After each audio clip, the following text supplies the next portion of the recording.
Well, good evening. Uh, I'm very happy to speak before the two presentation about nature paper because I would feel quite ashamed to speak after them. So I guess the night is gonna be better and better. But let's start. So to be clear, I'm not here to talk about politics, although I would be very happy to do so later on with a beer. But I still need to give you a bit of the context about what we've been doing with Agora. So, um, Agora is a grassroots movement. It started less than 2 years ago. Uh, until this summer, it was only composed of volunteers, and now it is still mostly. I mean, the most of the work is still done thanks to volunteers, and all the things that you're gonna see here have been done by people who have done that next to their full-time job because they believed in that project. What we're doing with Agora is we want to experiment, we want to push for new forms of democracy, and in particular, we want to, I mean, we are actually now gathering an assembly of 89 citizens that have been randomly selected within the population. We will give them time to discuss political subject that they want to discuss, and because in last regional election we won a seat in the Brussels Parliament, we will defend in the Brussels Parliament all the decisions that that assembly uh, will make in the future. And the first day that this assembly of 89 people will gather is this Saturday. So it is quite exciting for us, and there's also a lot of work to do still. So um, why do we want to select an assembly of 89 people? Well, there's many. I mean, that could be a long discussion, but basically, we would very much like that everybody would participate in their own. I mean, the politics of their region, of their country. We would like every voice to be heard. We would like people to discuss with each other and to meet people that don't have the same opinion as they do. But it's quite hard to do that with more than 1 million people in Brussels. So what we're trying to do is to make a mini population of 89 people that is as representative as possible as the from the full population of Brussels. And they will be there only for 1 year, so they don't have to worry about being elected, about campaigning. For 1 year, they will just think about what is, in their opinion, the best thing that they could do for the population. So that's it for the politics. From now on, I'm gonna explain how we actually did that, because selecting those 89 people that are gonna meet on Saturday was not an easy task. Um, all right, so when we talk about uh, a representative sample, um, the easiest way to do, right, is if you can take a big enough sample, is to just randomly select within the population. But the sample that we're gonna take is not that big. It's 89 people for a population of 1 million people. And there is a lot of biases that can enter the selection process, because those people still need to accept to participate. And so instead of just randomly selecting people, we have decided to force a few representativeness goals. So we want that the distribution of gender, the distribution of age, and the distribution of level of instruction, I mean the degree that people have, is actually exactly the same in the assembly as in the population. Um, it's gonna be clear why we took these three later on in the presentation, but mostly it's because we know from previous experience that if we don't pay attention to those three factors, we will not have something representative. We will have more men than women that will accept to participate, and we will have more people with a higher degree, like university degree, that will accept to participate than people with no degree, for example. And you have to see that, well, actually 37% of the population in Brussels doesn't have any degree. I mean, yeah, they did not finish the first 3 years of the secondary education. So that's a big part of the population, and we want them represented as well. And then we're not doing that once. We, as I said, we select them and want to have them gather for 1 year. But actually, we plan to do that for the next 5 years. So during the next 5 years, we want to always have 89 people that are part of the assembly. But every 6 months, half of them are replaced by a new block, and any one person in there will only stay for 1 year. So we, since October, we've done the first selection, and we've selected people to constitute the first block for the next 1.5 year, and we'll have to do a second random selection later on, and then another one to each time replace the people that are in the assembly. All right. Well, just a question by, did anybody here know somebody who received a letter from Agora in the past weeks, or has received a letter from Agora in the past week? A couple of people. Well, a lot of you actually, if you ask people around you, you might find out that somebody received one, because in the past week we've just distributed 6,000 letters in Brussels. So, how do we do this random selection? Ideally, we would just too far. That's was not that slide. So, two steps. First, we will actually send invitation. So, as I said, we send 6,000 letters to invite people to participate. But we expected that many people would refuse to participate. Previous experience told us that, well, there's about 3% of the people who were invited who actually said, yes, I want to participate. So that's why we invited 6,000 people just to create a couple of block of 89 person.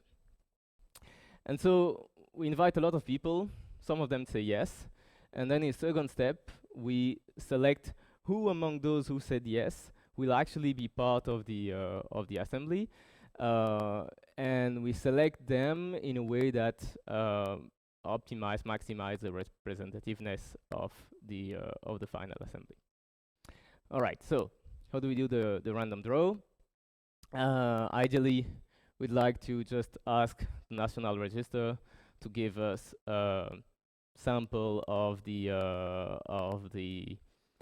population with their address, and that sample we could ask them to make sure that it does fit the distribution that we want of age, gender, and all that.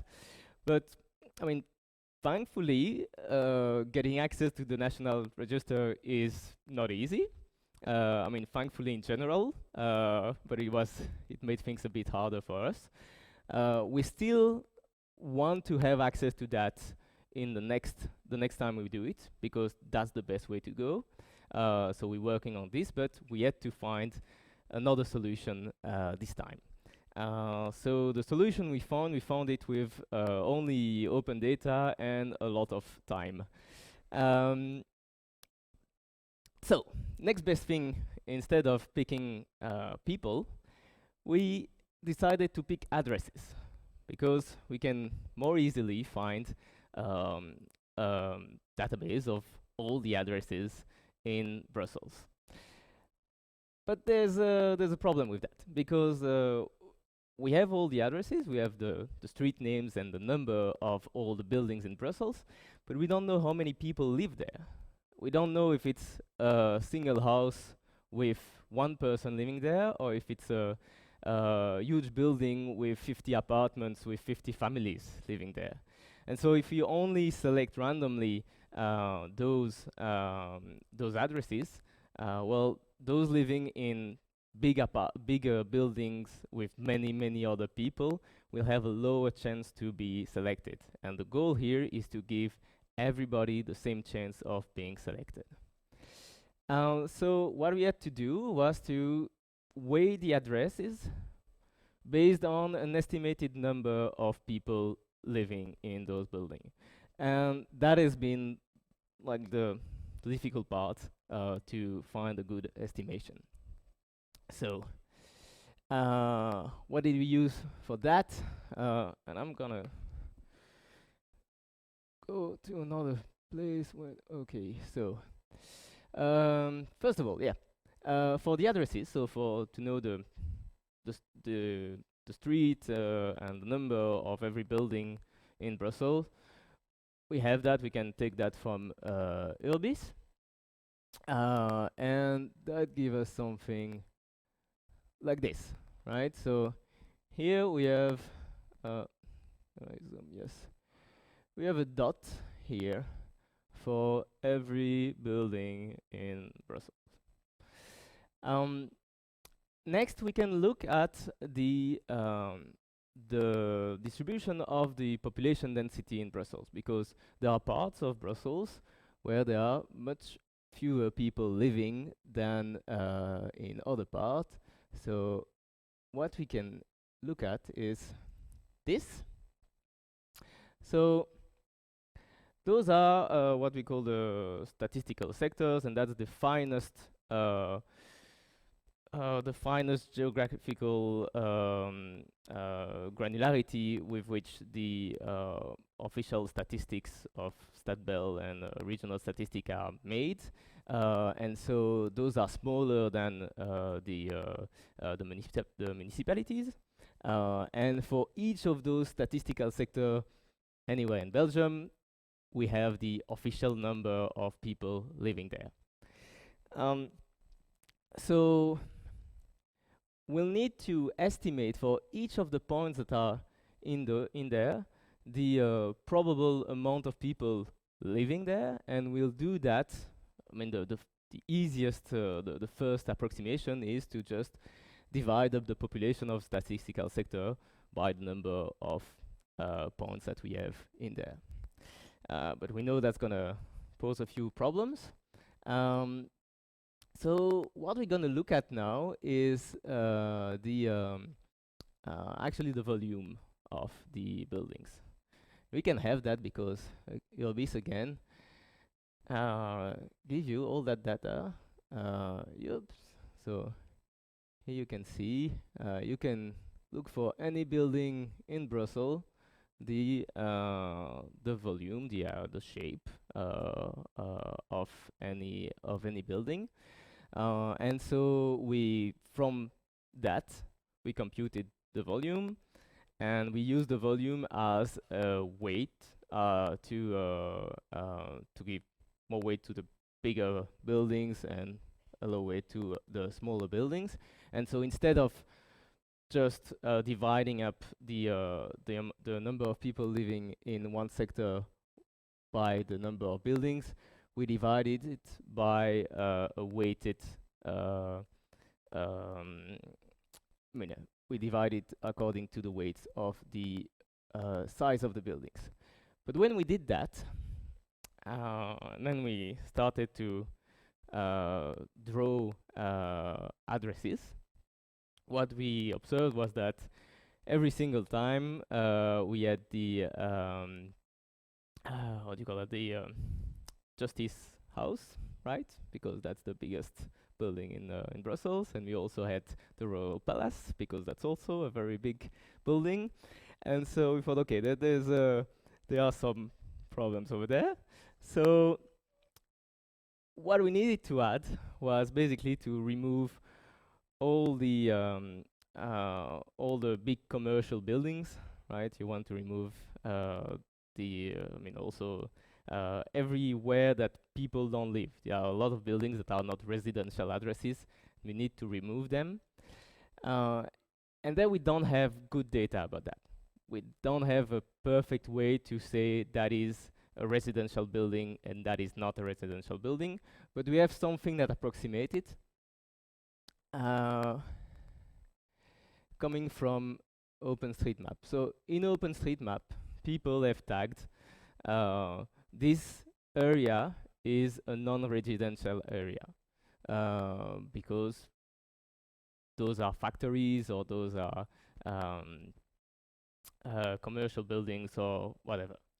And so we took this, but we could not completely trust that, right? So we could not, because a building is within something that was tagged non-residential area in OpenStreetMap, we could not completely remove it from our selection. Because maybe there's somebody living there, and we can't completely give up the chance that that person is going to be invited to participate. So instead of completely removing those dots from the potential selections, what we've done is give to all of the buildings that are in those non-residential area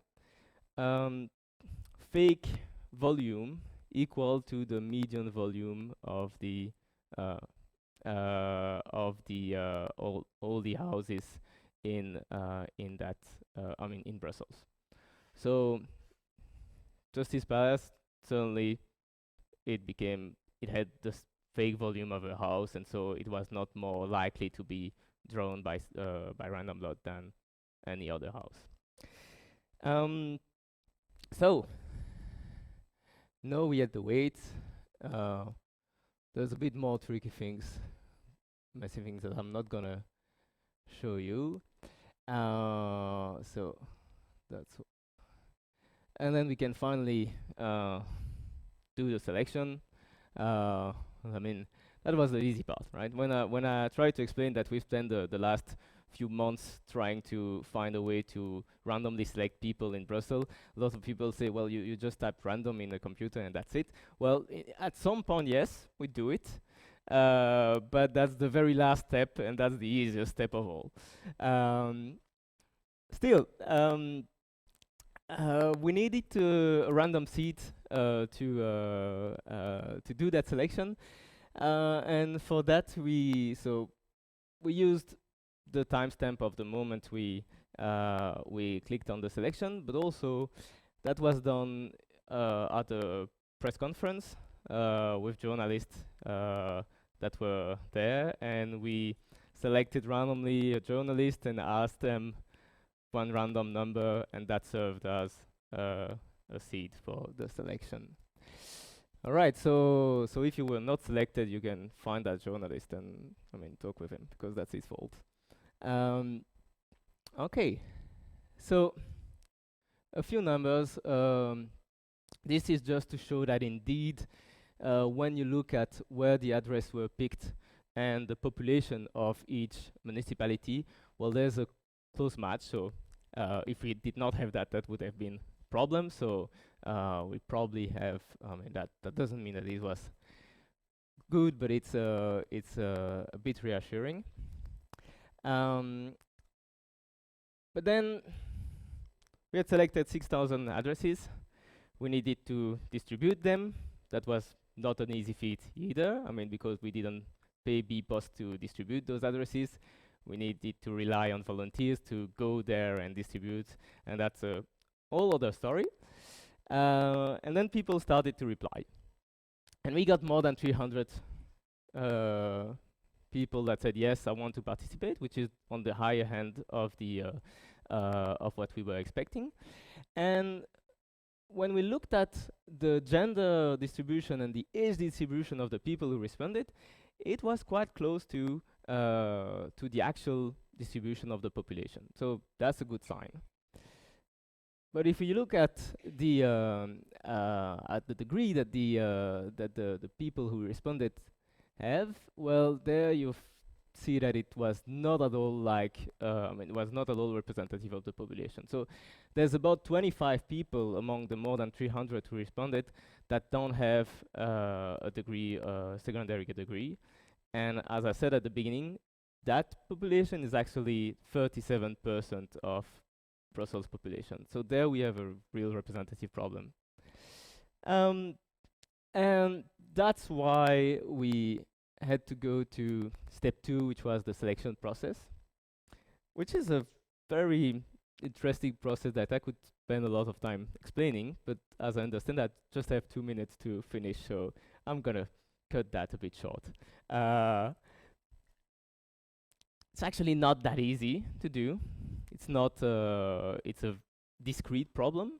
You have to pick a number of people, and if you decide to take a person with no diplomas in the 89 that you want, well, that person also has a gender and an age, so it's gonna influence the other two criteria that you need to keep balanced.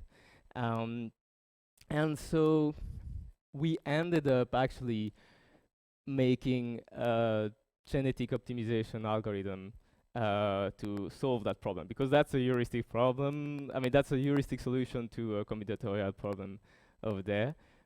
We might have done something else.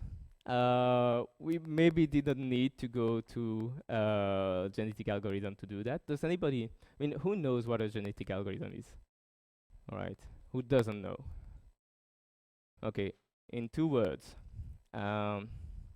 Instead of trying to find immediately the best solution, you create a bunch of random solutions, and then you pick the best among those, and you combine them somehow.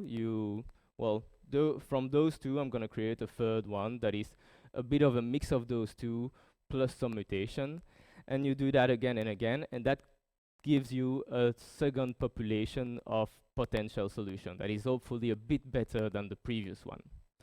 And you do that again. You take 2 from that new population, 2 of the best.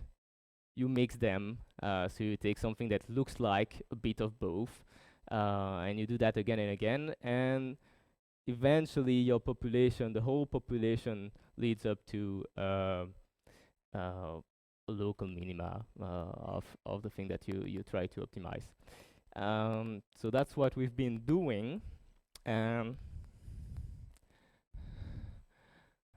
Not talk into all the details of it. That's what we have in the end. So this Saturday, we'll have 89 people coming over for the first assembly with about the same number of men and women, the distribution of age that we would expect by through random selection in the population, and the distribution of degrees that is not quite what should be, but that is much closer than what we would have if we had only taken the people who had accepted to participate. So that's it, I guess.